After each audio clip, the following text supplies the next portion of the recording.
One beautiful spring day a red rose blossomed in a forest.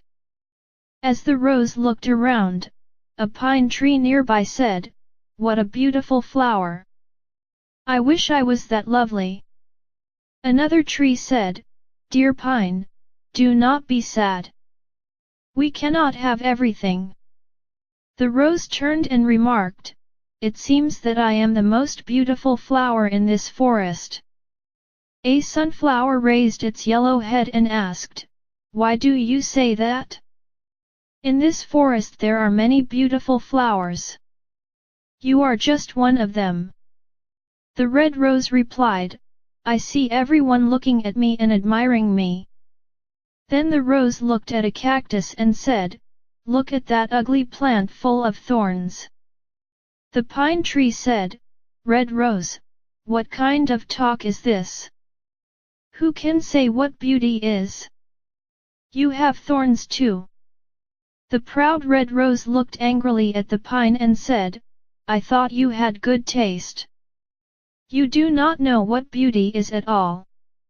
You cannot compare my thorns to that of the cactus." "What a proud flower," thought the trees. The rose tried to move its roots away from the cactus, but it could not move.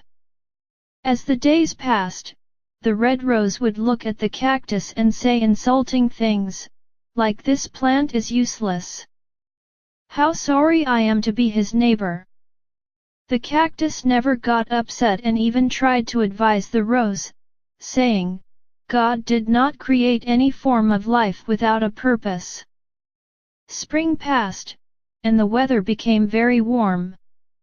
Life became difficult in the forest, as there was no rain. The red rose began to wilt. One day the rose saw sparrows stick their beaks into the cactus and then fly away, refreshed. This was puzzling, and the red rose asked the pine tree what the birds were doing. The pine tree explained that the birds were getting water from the cactus. "Does it not hurt when they make holes?" asked the rose.